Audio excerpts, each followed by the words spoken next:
que se utilizaban para la crisis de ansiedad, la ansiedad patológica, para el insomnio. ¿Se indicaba para el insomnio en qué fase? En fase de estrés crónico. Perdón, formule mal la pregunta. ¿En qué dosis se administra para producir el efecto hipnótico contra el insomnio? En cortas. ¿Ah? En medicación. O sea, En dosis mayores, dosis altas. Dosis menores indica para la ansiedad, ¿sí? Como tipo ansiolítico. Entonces, existen estos fármacos hipnóticos que son netamente inductores para inducir el sueño. Los pacientes que ya tienen un insomnio bastante crónico avanzado, entonces, sueño en el estado de inconsciencia del que puede ser despertado una persona mediante estímulos sensitivos de otro tipo. Insomnio se caracteriza por la existencia de trastornos nocturnos que incluyen una latencia prolongada para el comienzo del sueño, una disminución de la duración y numerosos despertares que se refleja por fatiga, disforia y ansiedad. Es decir, cuando nosotros no tenemos una buena higiene del sueño, al siguiente día estamos con malestar, estamos irritados, estamos cansados porque no existe el sueño conciliador durante la noche, durante la madrugada. Sobre todo en horas de la madrugada es donde el cerebro alcanza el pico máximo de esta fase. ¿Ustedes se acuerdan? Tercer semestre, cuando vieron la segunda unidad que es neurofisiología, la fase del sueño REM y no REM, ¿se acuerdan? ¿No se acuerdan? ¿Qué era el sueño REM y qué era el sueño no REM? Coño, no. ¿Perdón? Dime. Que era el sueño reparador y es que eso se dividía en tanto en las ondas mientras uno está durmiendo, ¿no? Por ahí van los tiros. Movimientos oculares rápidos. Ah, exacto, ¿qué más? Era el sueño reparador, el movimiento rápido y el profundo. Los señores son movimientos oculares involuntarios. Usted le abre el ojo a la persona cuando está durmiendo y está moviendo los ojos. Parece que estoy espantándolo, pero no, es un movimiento fisiológico, natural, ¿verdad? De las ondas que se transmiten. Y el sueño REM es el sueño conciliador. Ahí están los movimientos oculares y movimientos involuntarios cada 15-30 minutos. Es decir, cada 15 minutos la persona está moviendo, hay movimientos oculares presentes, producto del estímulo sensitivo que hay a nivel del sistema nervioso central. Es decir, una parte del cerebro está apagada, está desconectada, que es el estado de la conciencia. Pero la otra parte, que es el sistema nervioso autónomo, por supuesto que la parte cardiovascular y la parte pulmonar están trabajando, eso no se puede parar. Una máquina 24/7. Entonces, fíjense algo. Estos fármacos van a modificar la actividad de la fisiología del sueño en la fase no REM y la fase REM, porque muchas personas sienten estar descansando, pero a la vez no están descansando porque se paran al día siguiente y han soñado como 6-7 veces durante la noche. Entonces realmente esa persona no tuvo un sueño conciliador durante la madrugada. ¿Por qué durante la madrugada? Porque si vamos a algo que se llama cronobiología, la parte cronobiológica, es decir, desde las 12 de la mañana hasta las 5:30, 6 de la mañana, desde la medianoche comienza una alta concentración de liberación de hormonas, de estrógeno, de progesterona, de hormonas de crecimiento, y ya golpe a las 4:30, 5 de la mañana, ese pico de segregación de hormonas disminuye paulatinamente y comienza a activarse lo que es el cortisol, una de las principales hormonas del estrés. ¿Por qué? Porque ya está comenzando el día y ya esa segregación de cortisol comienza ya a liberarse paulatinamente. ¿Qué pasa? Muchas veces ese cortisol está aumentado durante la madrugada. 12, 1, 2, 3, 4 de la mañana, y por supuesto que eso hace descargas adrenérgicas, adrenalina, noradrenalina y por supuesto glutamato, y eso produce hiperactividad cerebral. y modifica los parámetros fisiológicos del sueño. Entonces, estos fármacos actúan ahí. Son los fármacos hipnóticos, que son los barbitúricos, las benzodiazepinas y las no benzodiazepinas. Vamos a hablar de las benzodiazepinas. Yo les dije que las benzodiazepinas hacían efecto hipnótico en dosis Alta. mayores, dosis altas, modifican el parámetro del sueño, es decir, modifican el sueño, sobre todo no REM, ¿vale? ¿Sí? Mientras tenemos otros fármacos que no son no benzodiazepinas, que son la sorbitrona y el solpidem. Estos fármacos, si nos ponemos a elegir ¿qué es mejor? ¿Este fármaco o este fármaco? Mil veces son estos fármacos que están aquí. ¿Por qué? Porque tienen menos efectos adversos de una forma que no generan tanta dependencia como las propias benzodiazepinas. ¿Sí?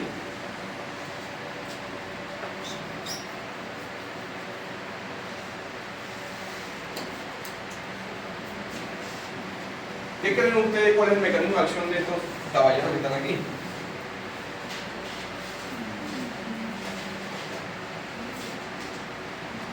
¿Por dónde empiezo? Por allá, que usted no habla. La función de las benzodiazepinas es cerrar, es abrir los canales de cloruro de manera temporal, así provocando un efecto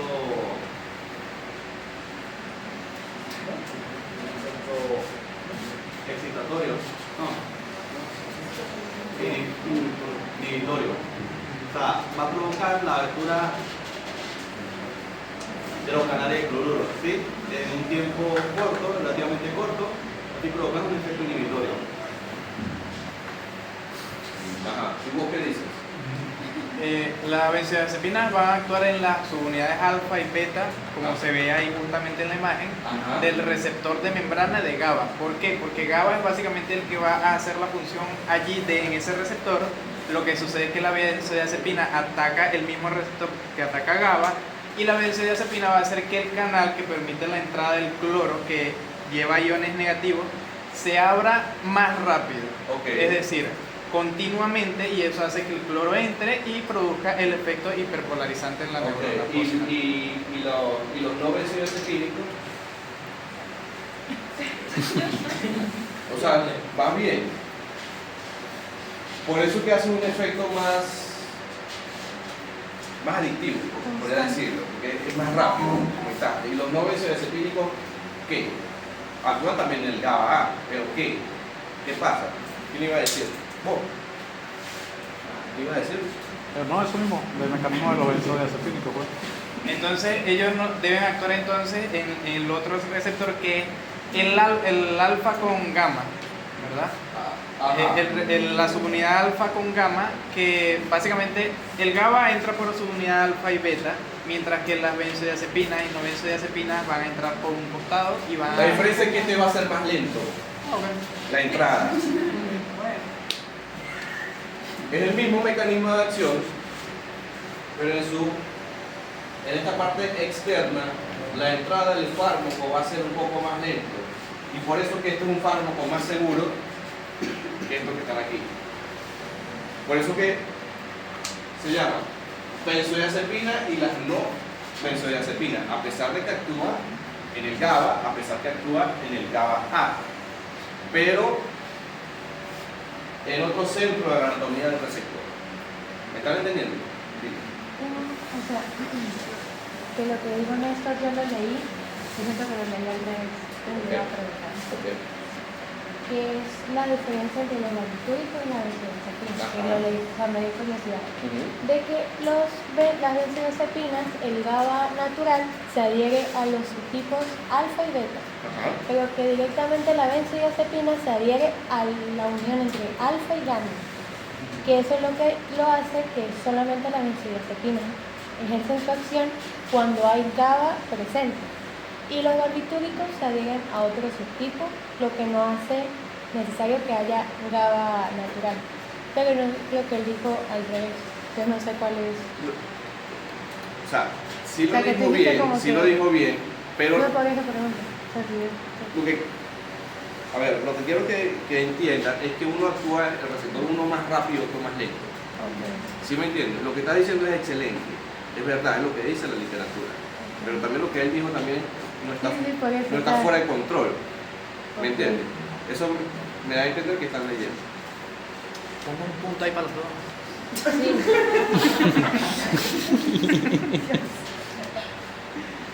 Para la segunda unidad. No, pero ahorita. Una Ya rayita. pasaron. Una rayita y ya. Si te dije háblame los aires, me dijiste que había presinante y proporcionante. Dejemos el pasado atrás. Entonces, fíjense, la presentación del solpidem viene en tableta de 10 miligramos, solpintura 7,5 miligramos, tableta de 7,5 miligramos, solpidem viene en presentación en otro nombre comercial de 10 miligramos. Melatonina. La melatonina sirve para estimular la producción del sueño, por decirlo así, pero no es un fármaco de benzodiazepina, no es un fármaco del grupo de las no benzodiazepinas. Es un fármaco análogo que estimula lo que es la hormona, ¿cuál? Del sueño. La melatonina. ¿Ah? La melatonina. Nosotros tenemos en nuestro organismo producción de melatonina endógena. Por supuesto que este fármaco es modificado y hay producción, nosotros estimulamos la melatonina con el consumo de melatonina exógena, ¿verdad? Vamos a estimular que es la glándula pineal. La glándula pineal, que es la... Principal. ¿Para que me entiendan? Pero el sillón no es el mismo que la melatonina endógena, ¿no? Sí. Por eso. ¿No acaso lo que hace es estimular la glándula pineal? Es el reloj.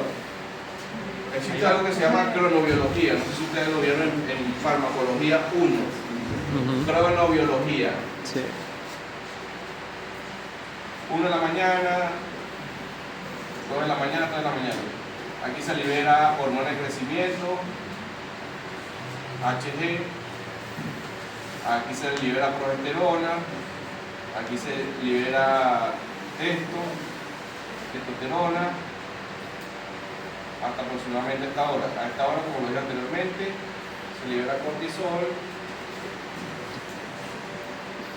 Aquí ya hay otro pico de testo.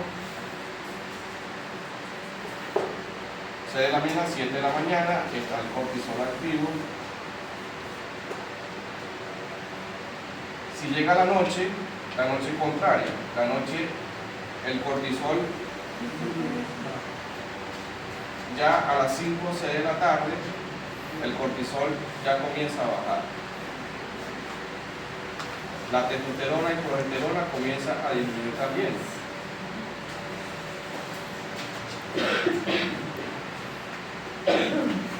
A partir de las 6 de la tarde y 7 de la noche comienza la elevación o la producción de melatonina endógena a través de la glándula pineal.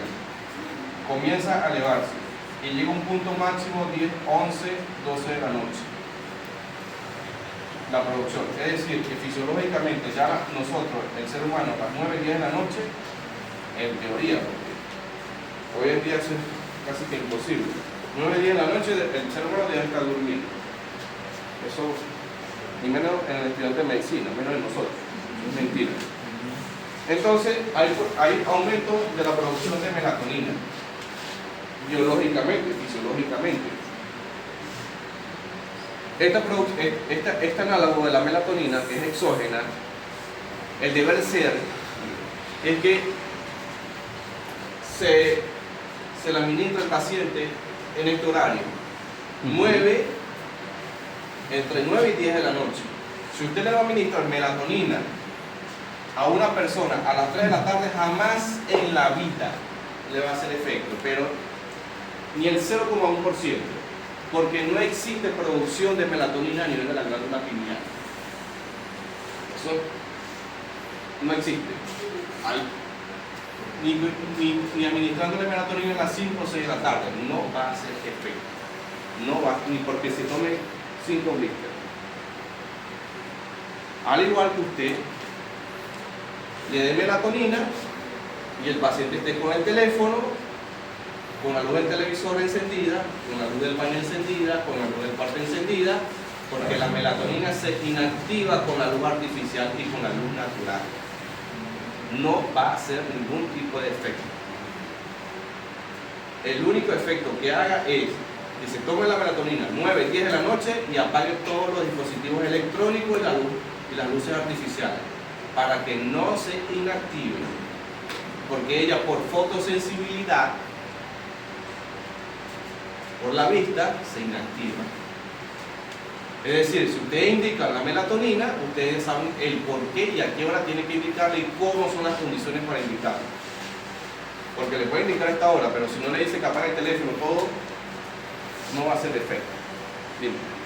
Yo he llegado a tomar la melatonina y Ajá. a mí me la habían recomendado entre horas de 6 y 7 de la tarde. O entre 6 de la tarde y 7 de la noche. ¿Hizo efecto? No. Pero es que eso es lo que quería saber, ¿por qué me la recomendaron a esa hora? Te estoy explicando fisiológicamente el Ok. por qué. Pues sí. Te decimos eso para no decirte que No, no está médico. perdiendo- te lo tomaste a las 6 de la tarde cuando está el sol todavía. Claro. Al tener el glutamato elevado, entonces la gente. Y el cortisol porque te da estrés cuando nos matan. Eso me pierde cada rato.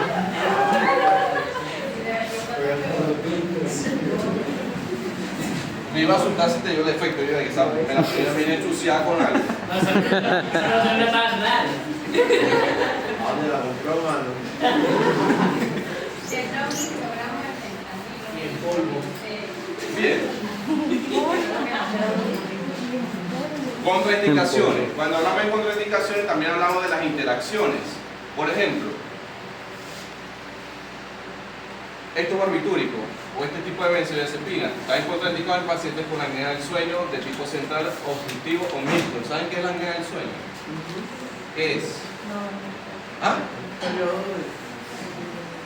Periodo de apnea durante el sueño, o sea. ¿Ah? Periodo de apnea, o sea, periodo de. Intermedio de. ¿De apnea? Aquí no tengo mención la apnea. La respiración. La respiración. ¿Quién ronca aquí? ¿Quién ronca? Diga pues yo. ¿Quién más ronca? Eso es apnea del sueño. Las personas que roncan de noche, sobre todo los pacientes obesos. ¿Qué? ¿Por qué ronca? Porque está gordo.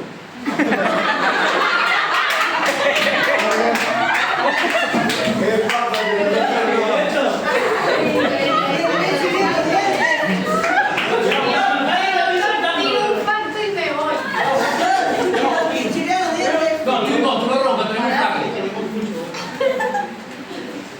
Para romper el hielo. Pero. Que hago aquí porque no.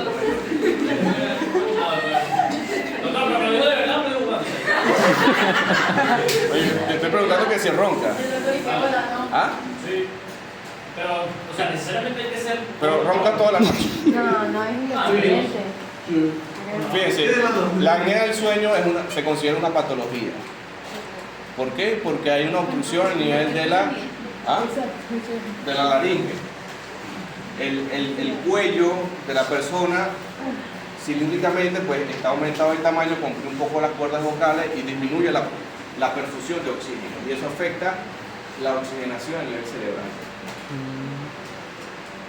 La mayoría de las personas que sufren de apnea del sueño, ellos se despiertan mucho en las noches, frecuentemente, se despiertan mucho por la falta de oxígeno. Entonces, estos fármacos, yo contigo también. estos fármacos son depresores del sistema nervioso central. Estos fármacos. Entonces, al deprimir el sistema nervioso central y un paciente que tenga apnea del sueño central o obstructivo, pues incrementa, se exacerba más esta patología, deprime más el centro respiratorio, ¿me entienden? Alcohólico crónico, obviamente, eso es una interacción y está contraindicado mezclar alcohol con benzodiazepina o alcohol con barbitúrico, pues por supuesto estos fármacos son depresores del sistema nervioso central. El alcohol es depresor del sistema nervioso central también. Entonces, esto pasa mucho en la discoteca, que le lanzan tragos con un barbitúrico como fenobarbital o con una benzodiazepina con alta carga, le tiran la pepa en el alcohol y deprime a la persona el sistema nervioso central.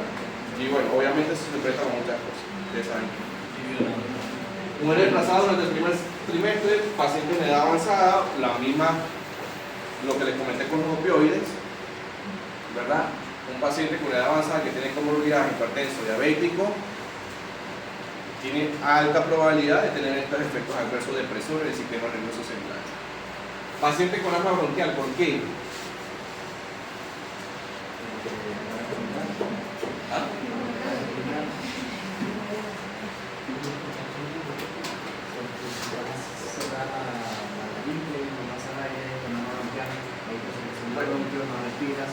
Por el cambio estructural.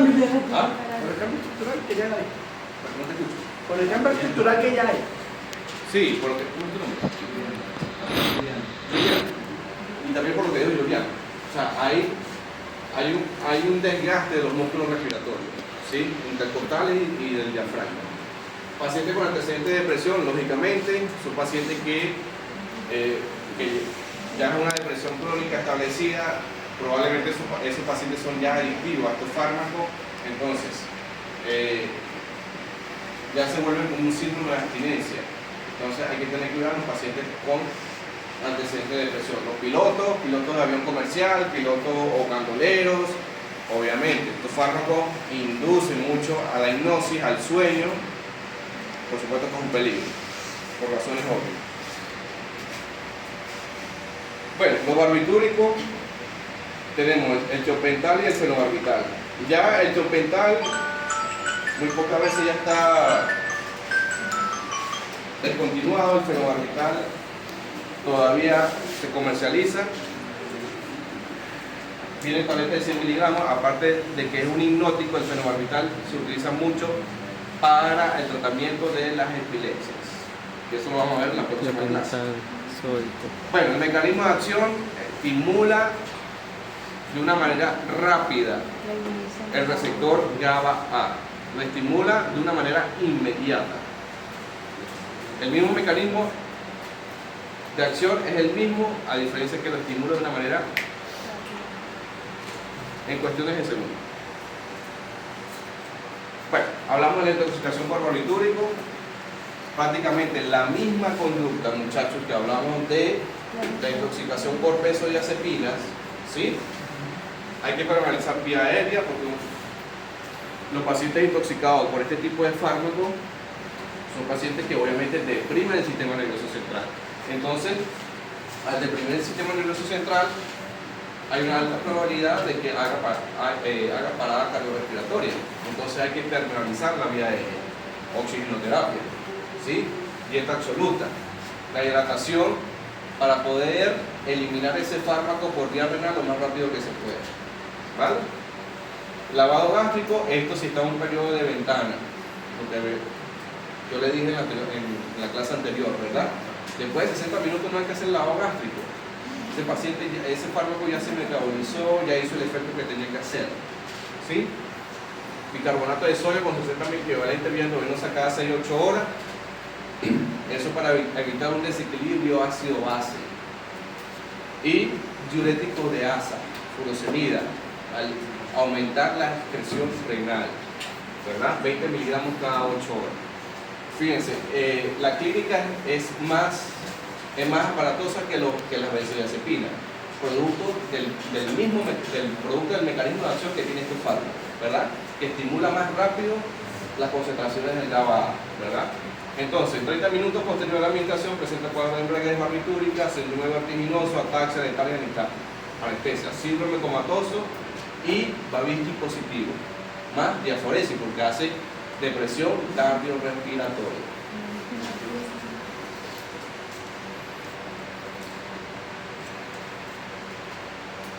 Diferencia benzodiazepinas y barbitúricos. ¿Sí? Al igual que existe diferencia entre los AINE y los opioides, hay diferencia entre los barbitúricos y la benzodiazepina. Benzodiazepina, receptor GABA, aumenta la frecuencia de apertura del GABA. Barbitúrico aumenta el tiempo y apertura del GABA. Las acciones farmacológicas, las benzodiazepinas, ansiolíticas, hipnóticas, sedantes, anticonvulsivantes, relajantes y selectivas. Barbitúricos son depresores del sistema nervioso central, desde sedantes hasta anestésicos como teopental y esferobarbital. Y son anticonvulsivantes, son poco selectivos, son más selectivos las benzodiazepinas. ¿Por qué? Porque tienen menos efectos adversos. Okay. Efectos adversos: sedación excesiva, somnolencia, alteraciones cognitivas, motoras, síndrome paradojal. El barbitúrico: somnolencia, letargo, ataxia, nitazgo, depresión respiratoria, diarrea, náusea, vómito, rax, angioedema, anemia megablástica, etcétera, etcétera. Intoxicación: para revertir el efecto es el flumazenil. El barbitúrico, para definir, tiene un manejo un poco más complicado, más amplio. Tiene que corregir la depresión respiratoria, tiene que corregir la hipotensión, tiene que corregir la hipotermia, tiene que corregir el estupor y el coma. Entonces, tolerancia: la tolerancia es lenta, y en los barbitúricos la tolerancia es rápida. Entonces, si yo le pregunto la diferencia entre los barbitúricos y la benzodiazepina, hay que se cuadra. ¿Vale?